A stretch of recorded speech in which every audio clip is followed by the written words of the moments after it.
Hey guys, welcome to MovieSlayer, a very special review we have today because we have ourselves a guest on the show. He'll join us in just a moment, but first I want to give you a little overview of the movie, a spoiler-free type thing, because, I don't know, people say that apparently you're supposed to put a spoiler review up and a non-spoiler review up, but I don't follow rules. So the characters, great. The acting, fine. The dialogue, sometimes great, other times not so great. The story, it's fine. Predictability, yeah, there aren't really any surprises here. Morale, it's sprinkled here and there, but not laid on thick like good old DC. Extra, soundtrack was forgettable. Yeah, it sounds like a drab, but I promise you that it's not. Just go see the movie and then come back and watch our spoiler talk. And hopefully you will see it, because it is freaking awesome.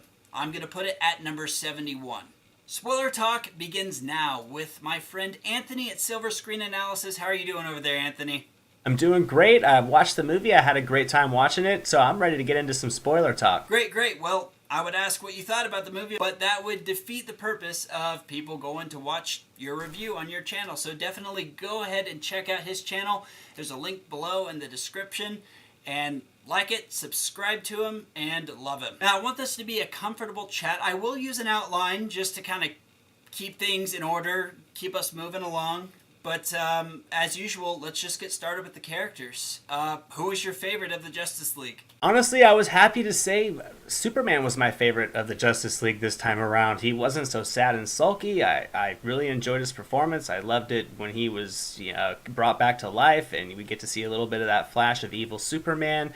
I didn't really like Flash as much as everybody else did. I felt like he kind of was a little bit too Justin Longish. The bit worked, the comedic delivery worked for his character. It just didn't feel as fresh, but I think he's going to be great in that role. And I actually like Jason Momoa. He did feel like Jason Momoa, but we've never really gotten to see Aquaman before, so how they went that direction, I really liked it. And as far as Wonder Woman, I really liked her. I felt she was a tad watered down from the impactful, just strong superhero that she was in Wonder Woman. But overall, I think all the characters did a great job. I love the rapport. I love the chemistry amongst them, and it was a fun time.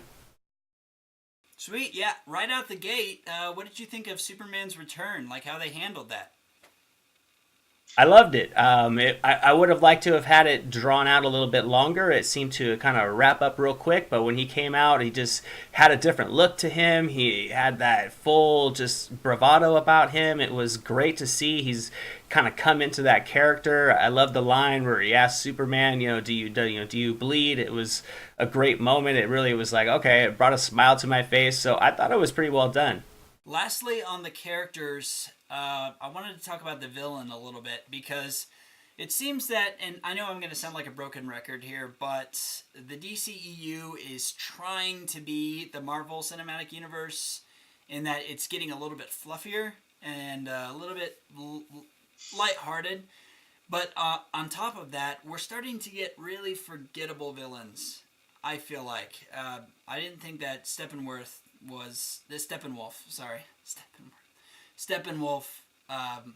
was a very strong villain. He's very, very CG. You never hear who plays him, who did the motion capture for him, and that's kind of sad, considering that a lot of the motion capture work that is done in films today, there's usually a commemoration or a reference to the actor that played them, and there's mannerisms, and there's complexity and sophistication associated with that actor that is in the character. And that's why a lot of people were looking forward to Ultron being played by James Spader. Thank you. Yep, him, and anything Andy Serkis does, because we know that we're going to be watching a character, and we're gonna fall in love with this character almost inevitably. So I guess short question, or everything in a nutshell. What did you think of the villain in Justice League? He was a serviceable villain, but I think he could have been better than a serviceable villain. I'm tired of serviceable or subpar villains. He really came in with a bang. He gets those first two mother boxes very quick. He's got all the parademons, and it was a very intimidating force to come at the Justice League and have them having to group up. but it felt like after a certain point in the film, it really just got very procedural about, okay, I didn't really feel that the Justice League weren't going to have any issues in getting the job done. Yeah, honestly, I really, really liked the scene on Themyscira where Steppenwolf is trying to find one of the boxes, or he's trying to get one of the boxes. That was a really cool scene. I really liked that. The acting. Honestly, I didn't really have any problems with the acting. No standouts, positively or negatively. I don't know. What were your thoughts? Yeah, nobody really jumped out at me. They all kind of were beat for beat what we remembered from BVS. Jason Momoa, like I said, he was had a good rapport with the rest of the group. He kind of fit in real well. He felt like Jason Momoa, the same performance that he kind of carries to a lot of his other roles. But I think it worked for this one. Ezra Miller as the Flash was, he was charming and charismatic, and he really had a lot of comic relief that was kind of natural, and he carried it off, and he really had a smooth delivery. But I don't think anybody really stood out. Gal Gadot was great. Ben Affleck was a little bit on the sulky side. I don't know if that's as much as has to do with his performance or just where they wanted to take the character, but he lost a little bit of his edge. He was kind of mopey a little bit. He just didn't have that same charisma and edge that he had the last time in BVS. But other than that, yeah, I don't think anybody really stood out in a bad way or really stole the show either. With Ben Affleck, he lost a bit of his angst. I'll give you that. It wasn't really distracting for me necessarily, but I do think that when you're dealing with a movie that's a little bit more light-hearted than Batman v Superman, somehow there was a shift in his character that was just a little bit awkward. Yeah, definitely. I'd say this one definitely took a step up as far as just the organic comedy. It wasn't lighthearted, but you could definitely see the Joss Whedon imprint on it. But it was almost like this film kind of went up a little bit in the tone, but Batman went a little bit dropped down in the more of a darker area, and it was kind of like you said, an awkward balance between the two. Yeah. Yeah, no, I totally get it. The dialogue. Honestly, the dialogue felt a little bit clunky at times. Sometimes it felt like it was really, really good, and then other times, honestly, kind of cringeworthy. I don't know. Did you feel the same way about it? I had a good time in the flow of it, and I thought there was enough of the comedic beats hit for me that worked were like naturally into the situations. Like the comedy was kind of born out of the scenarios and the situations. There were some moments that felt forced, but nothing that stood out as that really hindered anything. It was very procedural dialogue. A lot of, I don't know, hyperbole, if you could say. There's a lot of characters that say almost specific phrases that are kind of stitched in here and there. But it didn't get overly preachy, and it wasn't overly downer. So nothing really stood out. The story. This thing honestly moves so fast, and I know I sound like I'm just kind of bashing on this movie, but it's like I said before, you love your kids, you're gonna be hard on them. And I did really enjoy this movie, and like I said before as well, I don't want to sound like a broken record. Listen to me repeating myself. But there were there was a significant cut on the runtime, and it's hard not to pay attention to how certain transitions happen and how certain scenes flow together. I just couldn't help but notice that the choppy editing just kind of gave conflicting tones to the film, and I felt like a lot of times it went from point A to point B to point G. Predictability. Honestly, there weren't really any real surprises in this movie. I know a lot of people are going to say that Superman coming back is a surprise, but honestly, so there was that scene in one of the trailers where you see Alfred, he turns around and he says something along the lines of, "I knew that you were coming." You don't see that scene in the movie, right? Unless I'm forgetting some. I don't remember it either. Yeah, you don't see it. I thought, here's just a way to make it more unpredictable and a little bit more bold. They were bold enough to bring Deathstroke into the mix in the after credits scene. And no one knew about it. So it would have been just as cool if, because everyone was wondering when they saw that scene in the trailer, they're like, who is that? I mean, it's got to be Superman, but you don't know. But if we watched the movie and we saw like Martian Manhunter show up or Green Lantern show up as that character that he was talking about, I thought that would have been a really welcome surprise. I'm not complaining, but I'm just saying that would have been a cool way to make the film a little bit more fresh. Does that make sense, or would you disagree? Oh, yeah, I absolutely agree with you when you say that, because it actually, when you do say it like that, it's like, yeah, it was pretty much by the book and it played it safe. It was your perfect opportunity to blow everybody away. I'm assuming that 40 minutes that they cut out isn't going to be any major reveals. I think they would have had that in there, so I don't think there's any surprises that we're going to get. I think we're just going to get more substance. But from that aspect, when you say it like that, absolutely. I don't know, wouldn't necessarily say it played it safe, but it played it very by the book, and it didn't really take any of those splashy chances that I completely agree would have just, made it that much better. The morale of the film. Now, this is a very interesting topic because not a lot of people pay attention to this, particularly critics and reviewers. So I'm actually really anxious to ask, was there anything that you learned from the movie that made you a better person, gave you the feels? It's an interesting question. I don't really think I learned anything from the movie other than, the studio should just let the guys do their thing. Behind the stage meddling. It always shows that micromanagement is not a good thing.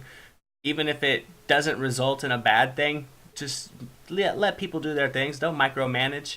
But, as far as giving the feels, yeah, I mean, that especially that post credit scene seeing Superman and the Flash. I don't remember what year it was or what iteration of it was, but I had a Flash versus Superman comic, and just to see that kind of just brought back a lot of those childhood memories, and I really liked it like that. I mean, it a lot of the shots, like it had the Danny Elfman Batman score in there.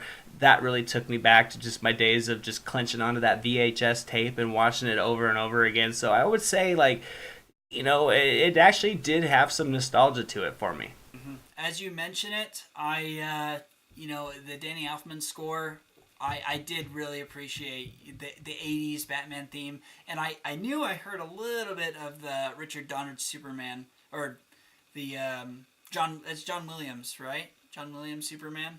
Oh. I think it's John Williams. I think so. I don't remember exactly offhand. Well, don't take it from us. But I can find out. But anywho, I knew I heard scores and soundtracks are not my strong suit. Yeah. I try my best, and anyways, but I saw it in the end credits, and I was like, oh, they did include it. That's really cool. I really like that. Something that I'm still a little bit conflicted about, because Gal Gadot just came off of Wonder Woman, which is now pretty much iconically a statement, a feminist statement in a way. It's not too aggressive or abrasive, but it got its message across appropriately, and I really appreciated it. It's actually one of my favorite things about Wonder Woman, about the movie. And then you come into this movie, and she's wearing like low-cut shirts, and there's a lot of lingering on certain parts of her. I know that's something that probably not very many critics focus on, but I did feel like that, if not negatively affected the morale of the film, then it at least shook it up a little bit. It makes you think, is she trying to make a statement that it's just a body? So if you sexualize it, that's your choice, or is it more of a Zack Snyder, hey, we've got Wonder Woman in here, and in the comic books, she's very scantily dressed. We have to have a little bit of TNA. Yeah, it's a tough area. I don't know specifically. Like I said in my review, I felt like she was a bit watered down from that impactful independent superhero that she was. That's why I said she was better in the hands of Patty Jenkins.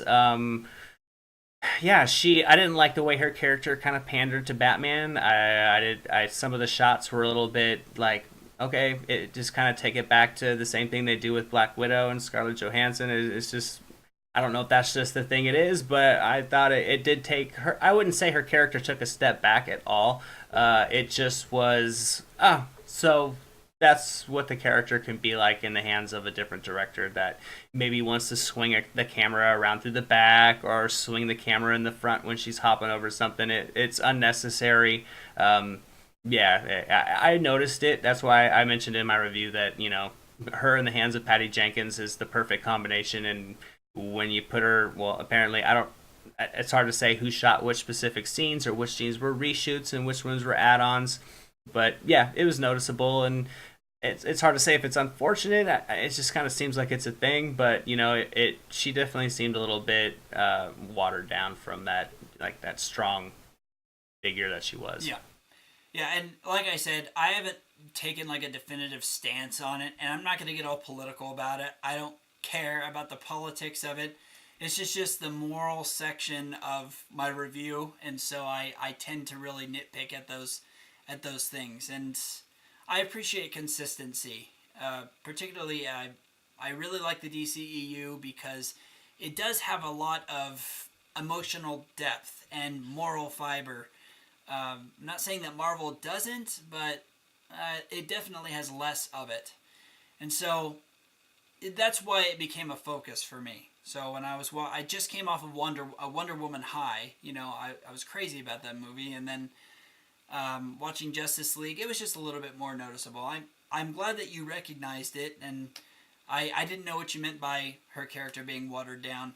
So I'm glad that I now understand what you mean. Yeah, watered down as far as just her impact on, it was. I just watched Wonder Woman like a couple weeks ago, and this was the same Wonder Woman from BVS. It wasn't quite the same Wonder Woman from her actual solo film, and it's going to be interesting to see, when Wonder Woman 2 comes out, what we're going to get, and then that way you'll get your pattern. I don't think it was exploitive by any means, but it was just noticeable. Yeah, I agree. I totally agree. Well, that just about wraps it up. Like I said, I put this movie at number 71. I'm going to watch it again, and at the end of the year, I do a couple of shifts on my list. I won't get into details about that, but there might be a change there. You said you gave this movie an 85% on the entertainment meter. Is that? Yes, I did. Yeah. Awesome. So you guys know that it's a good movie. Absolutely. Go and check out this movie. It's so worth it. I promise you. And no matter how much I nitpick a movie, it just means I love it. That's all. So. Yeah. Anything you wanted to? Yeah. It was a great time. Yeah, I agree. It was a great time. It was about as good can be without being great. I'll leave it at that. Yep. You know what? You said it perfectly. I should just have this guy on my show all the time. We're going to be do some more of these collabs. We'll get it going. Absolutely. Hey, I had a great time doing this review, man. Thanks so much for having me on. I really enjoyed talking spoiler talk with you guys. Hope all you guys enjoyed the video. You can find me over on Silver Screen Analysis. You can find me on Twitter at YourCinemaGuy, or swing by silverscreenanalysis.com. We got all kinds of movie talk, movie news, trailers, behind the scenes features, you name it. We got it over there, and I just had a great time. Thanks for having me. Yeah, great stuff. Absolutely go check out his stuff. And subscribe to him, like his videos. Really enjoy his insights. Great perspectives. Very. He doesn't seem like he does a lot of jump cuts. I do a lot of jump cuts because I mess up all the time.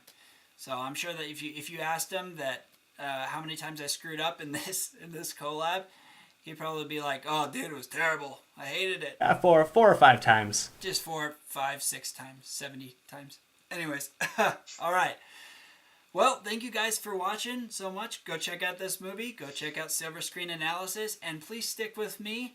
I will see you next time on MovieSlayer.